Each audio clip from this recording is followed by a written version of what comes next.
وسلام علی عبادہ الذین اصطفیٰ اما بعد۔ محترم بھائیو، کل سے ہی جو ہے یہاں پر تفسیر کا سلسلہ شروع ہوا۔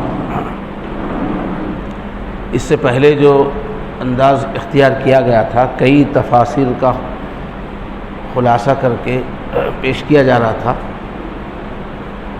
لیکن اس کا مزہ اس وقت ہے جب دیر تک بات چلے، ایک ایک مضمون کو کھولا جا سکے۔ اب وہ چیز روزانہ ہو نہیں پائے گی، اس لیے مشورہ یہ ہوا کہ ہفتے میں ایک دن اتوار کا جو دن ہے اس میں فجر بعد اہتمام سے تفسیر کی جائے، تاکہ تفسیر کا صحیح رنگ پورا اچھے انداز میں پیش کیا جا سکے، اور عام دنوں میں 15 منٹ یہ جامع قسم کی ترجمہ تشریح ہے، یہ پڑھنے کا مشورہ ہوا ہے۔ اس حساب سے کچھ احباب بھی آج آ گئے ہیں، لیکن پہلی بار ہے، بات صحیح انداز میں چلی نہیں۔ آئندہ بار اور کچھ احباب آئیں گے، تو اس لیے روز کے جو مصلی ہیں ان کا بھی پہلے سے ذہن نہیں بنایا گیا ہے دیر تک بیٹھنے کا، اس لیے آج 15 منٹ ہی لیے جائیں گے۔ آئندہ اتوار سے انشاءاللہ اور تھوڑا زیادہ وقت دیا جائے گا، ہفتے میں ایک دن۔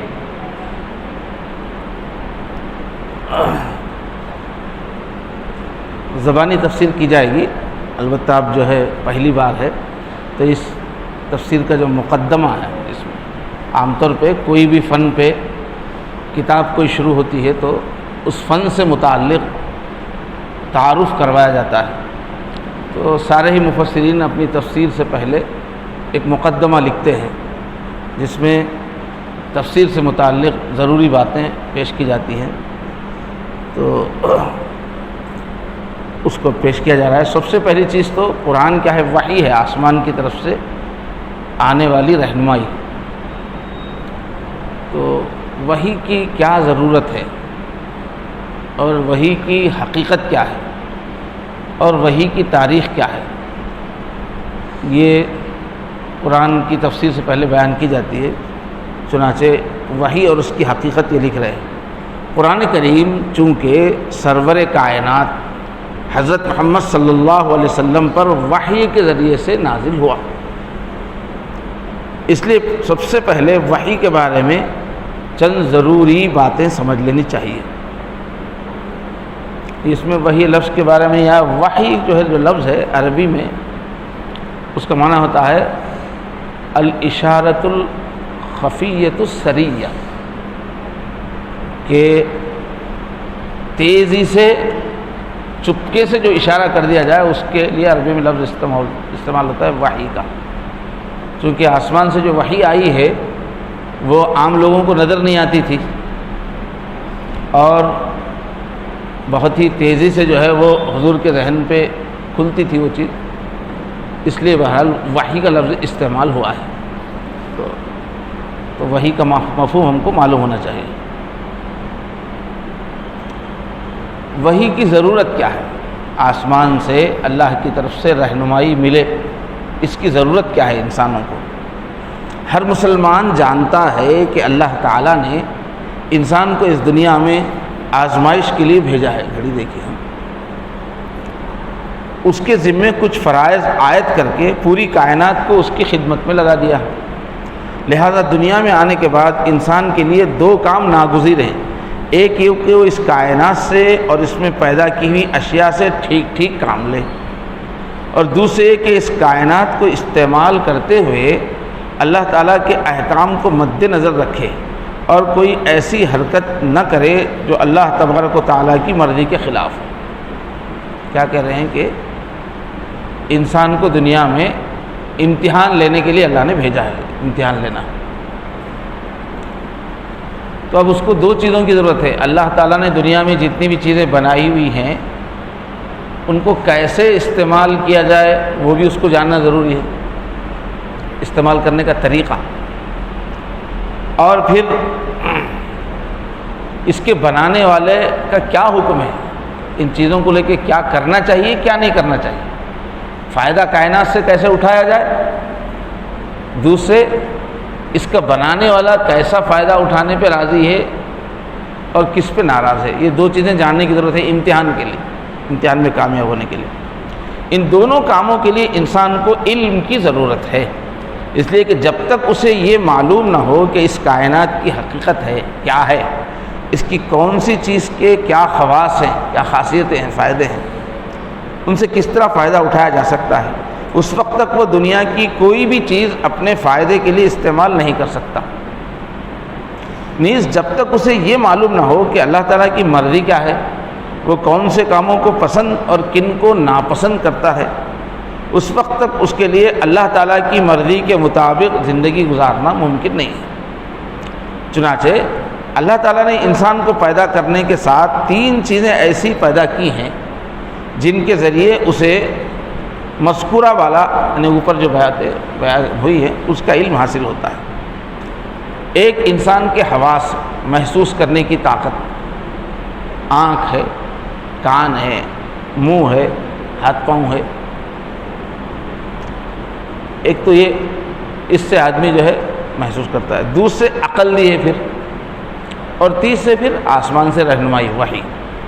چنانچہ انسان کو بہت سی باتیں اپنے حواس کے ذریعے سے معلوم ہوتی ہیں، بہت سی عقل کے ذریعے معلوم ہوتی ہیں، اور جو باتیں ان دونوں ذرائع سے معلوم نہیں ہو سکتی ان کا علم وحی کے ذریعے سے عطا کیا جاتا ہے۔ علم کے ان تینوں ذرائع میں ترتیب کچھ ایسی ہے کہ ہر ایک کی ایک خاص حد اور مخصوص دائرۂ کار ہے۔ حواس ایک حد تک کام کرتے ہیں، پھر عقل ہے، پھر ایک حد تک جا کے عقل بھی محدود رک جاتی ہے۔ چنانچہ جو چیزیں انسان کو اپنے حواس سے معلوم ہو جاتی ہیں ان کا علم صرف عقل سے نہیں ہو سکتا۔ مثلا ایک دیوار کو آنکھ سے دیکھ کر آپ کو یہ علم ہو جاتا ہے کہ اس دیوار کا رنگ سفید ہے، لیکن اگر آپ اپنی آنکھ کو بند کر کے صرف عقل کی مدد سے اس دیوار کا رنگ معلوم کرنا چاہیں تو یہ ناممکن ہے۔ اسی طرح جن چیزوں کا علم عقل کے ذریعے حاصل ہوتا ہے وہ صرف حواس سے معلوم نہیں ہو سکتی۔ مثلا آپ صرف آنکھوں سے دیکھ کر یا ہاتھوں سے چھو کر یہ پتہ نہیں لگا سکتے کہ اس دیوار کو کسی انسان نے بنایا ہے، بلکہ اس نتیجے تک پہنچنے کے لیے عقل کی ضرورت ہے۔ تو آنکھ سے تو رنگ معلوم ہوگا، آنکھ بند کریں گے دیکھے بغیر رنگ نہیں محسوس کرتے، لیکن آنکھ کھلی ہے، لیکن کس نے بنایا ہے؟ کسی نے بنایا ہے، بنانے سے بنی یہ عقل بولے گی، آنکھ نہیں بتائے گی۔ غرض جہاں تک حواس خمسہ کام دیتے ہیں آدمی کے، آنکھ، کان، چھونے کی طاقت وغیرہ، وہاں تک عقل کوئی رہنمائی نہیں کرتی، اور جہاں حواس خمسہ 5 احساس کرنے والی چیزیں جواب دیتے ہیں وہیں سے عقل کا کام شروع ہو جاتا ہے۔ لیکن اس عقل کی رہنمائی بھی غیر محدود نہیں ہے، ان لمیٹڈ بات نہیں سمجھا سکتی، عقل بھی ہر چیز نہیں سمجھا سکتی، یہ بھی ایک حد پر جا کر رک جاتی ہے۔ اور بہت سی باتیں ایسی ہیں جن کا علم نہ حواس کے ذریعے حاصل ہو سکتا ہے نہ عقل کے ذریعے۔ مثلا اسی دیوار کے بارے میں یہ معلوم کرنا کہ اس کو کس طرح استعمال کرنے سے اللہ تعالیٰ راضی ہوتے ہیں اور کس طرح استعمال کرنے سے اللہ ناراض ہوگا، یہ نہ حواس کے ذریعے سے ممکن ہے نہ عقل کے ذریعے سے۔ نہ یہ چیز نہ آنکھوں سے نظر آتی ہے نہ عقل سوچنے سے سمجھ میں آتی ہے۔ اس قسم کے سوالات کا جواب انسان کو دینے کے لیے جو ذریعہ اللہ تعالیٰ نے مقرر فرمایا ہے اسی کا نام وحی ہے، اور اس کا طریقہ یہ ہوتا ہے کہ اللہ تعالیٰ اپنے بندوں میں سے کسی کو منتخب کر کے اسے اپنا پیغمبر قرار دیتے ہیں کہ یہ میرا پیغام لے جائیں گے، یہ میری طرف سے، اور اس پر اپنا کلام نازل فرماتا ہے، اسی کلام کو وحی کہا جاتا ہے۔ یہ بات ایک اور مثال سے شاید زیادہ واضح ہوگی۔ فرض کیجئے کہ میرے ہاتھ میں ایک پستول ہے، اسے آنکھ سے دیکھ کر اس کا سائز، اس کی صورت معلوم کر سکتا ہوں، میں ہاتھ سے چھو کر یہ معلوم کر سکتا ہوں کہ یہ کسی ٹھوس چیز سے بنی ہوئی ہے، اس کا ٹریگر دبا کر میں یہ جان سکتا ہوں کہ اس سے گولی پوری قوت سے نکل کر دور گئی ہے، اس کی آواز سن کر مجھے یہ معلوم ہو جاتا ہے کہ اس سے ایک دھماکہ پیدا ہوتا ہے، اور اس کی نالی کو سونگھ کر یہ پتہ لگا سکتا ہوں کہ اس میں سے بارود کی بو آ رہی ہے۔ یہ ساری اطلاعات مجھے میرے ظاہری حواس یعنی آنکھ، ہاتھ، کان اور ناک نے فراہم کی ہے۔ لیکن اگر کوئی مجھ سے پوچھے کہ اسے کس نے بنایا تو میرے یہ ظاہری حواس اس کا جواب نہیں دے سکتے، بنانے والے کو دیکھا نہیں ہے اس لیے جواب نہیں دے۔ اس موقع پر میں عقل سے سوچتا ہوں تو مجھے عقل یہ بتاتی ہے کہ یہ پستول جس انداز سے بنا ہوا ہے وہ خود بخود وجود میں نہیں آ سکتا۔ کسی نے بنایا ہے یا نہیں بنا، خود سے بنا ہے، یہ آنکھ نہیں دیکھے گی، عقل سوچے گی کہ جس انداز سے مہارت سے بنا ہوا ہے خود بخود وجود میں نہیں آ سکتا۔ یقیناً کسی کاریگر نے اسے بنایا ہے۔ وہ کاریگر نہ میری آنکھوں سے نظر آ رہا ہے اور نہ میرے کان اس کی آواز سن رہے ہیں، مگر اپنی عقل کے ذریعے مجھے یہ علم حاصل ہو گیا کہ اسے کسی کاریگر انسان نے بنایا۔ اب ایک اور سوال یہ پیدا ہوتا ہے کہ اس ہتھیار کا کون سا استعمال جائز ہے اور کون سا استعمال ناجائز ہے۔ اس سوال کے جواب میں بھی میری عقل ایک حد تک میری مدد کر سکتی ہے۔ میں عقل سے سوچ سکتا ہوں کہ اس ہتھیار کے ذریعے کسی بے گناہ کو قتل کرنا بہت برا کام ہے جس کی اجازت نہیں ہونی چاہیے، لیکن پھر سوال پیدا ہوتا ہے کہ کس کو بے گناہ کہا جائے اور کس کو مجرم کہا جائے، اور کون سا جرم ایسا ہے جس کی سزا میں اس پستول کو استعمال کر کے کسی کو قتل کیا جا سکتا ہے۔ گناہ گار بھی ہے تو ہر گناہ گار کو گولی مار سکتے ہیں کیا؟ کسی نے آپ کو دھکا دیا، آپ گولی مار رہے ہیں، تو یہ ایسے سوالات ہیں جن پر اگر میں صرف عقل کی بنیاد پر غور کروں تو عقل مجھے الجھن میں ڈال دیتی ہے۔ مثلا اگر ایک قاتل میرے سامنے ہے جس نے کسی بے گناہ کی جان لی، اس کے بارے میں عقل سے سوچتا ہوں تو کبھی عقل یہ کہتی ہے کہ اس قاتل کو ایک جیتے جاگتے انسان کی، اس قاتل نے ایک جیتے جاتے انسان کو موت کی نیند سلا دیا، اس کی بیوی کو بیوگی کا زخم لگا، بچوں کو بلا وجہ یتیم بنا کر انہیں باپ کی شفقت سے محروم کیا، اس لیے یہ مجرم اس لائق ہے کہ اسے بھی موت کے گھاٹ اتار کر دوسروں کے لیے عبرت کا سامان بنا دیا جائے۔ تو ایک طرف عقل بولتی کہ بھائی یہ قاتل ہے، ایک خاندان اجاڑا ہے، اب اس کو مار دینا چاہیے گولی، لیکن دوسری طرف وہی عقل ایک دوسری دلیل بھی دیتی ہے۔ عقل وہ کیا بولتی ہے؟ وہ کہتی ہے کہ جس مقتول کو مرنا تھا وہ تو مر گیا، قاتل کو قتل کرنے سے وہ واپس نہیں آ سکتا، جو مر گیا وہ واپس نہیں آ سکتا، نہ اس کے بیوی بچوں کو ان کا محبوب مل سکتا ہے۔ اس کے بجائے اگر اس قاتل کو بھی قتل کر دیا جائے گا تو اب اس کے جو بیوی بچے ہیں وہ مصیبت کا شکار ہو جائیں گے، جانے والا تو چلا گیا، اب اس کو ماریں گے تو یہ خاندان برباد ہو جائے گا، جن کا کوئی جرم ہی نہیں ہے، یہ بیوی بچوں کو پھر مشکل ہو جائے گی۔ تو عقل دونوں باتیں بول رہی ہے۔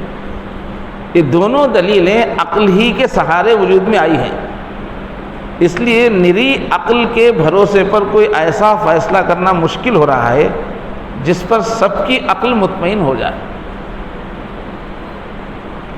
یہ وہ موقع ہے جہاں نہ میرے حواس کوئی فیصلہ کن جواب دینے کے قابل ہیں، نہ میری عقل۔ آنکھ سے بھی کچھ فیصلہ نہیں کر سکتے، ہاتھ سے، حواس سے بھی، عقل سے بھی نہیں کر سکتے۔ اس موقع پر اللہ تعالیٰ کی ہدایت ہی درکار ہوتی ہے، اوپر سے ہدایت رہنمائی چاہیے، جو اپنے پیغمبروں پر وحی نازل کر کے انسانیت کو فراہم کرتا ہے۔ اب دنیا کی جتنی بھی عدالتیں فیصلے کر رہی ہیں، خود یہ نظام قائم کرنے والے جو ججز کا سسٹم ہے پورا، وہ لوگ کہتے ہیں کہ اس کی کوئی بنیاد ہی نہیں، ہم کس بنیاد پہ فیصلہ کر رہے ہیں، کس کو ہم مجرم بولیں گے، کس کو نہیں مجرم، اس لیے کہ ہر جج کی عقل الگ بولتی ہے۔ دنیا میں انسان جب قانون بناتا ہے تو دنیا کے قانون والے تسلیم کرتے ہیں کہ قانون بنانے کا ہم کو حق ہی نہیں ہے، اس لیے کہ قانون بنانے والا خود ایک انسان ہے۔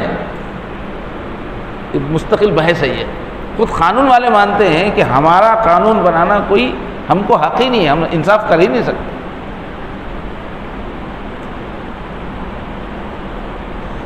اس سے واضح ہو گیا کہ وحی انسان کے لیے وہ اعلیٰ ترین ذریعہ علم ہے جو اسے اس کی زندگی سے متعلق ان سوالات کا جواب مہیا کرتا ہے جو عقل اور حواس کے ذریعے حل نہیں ہو سکتے۔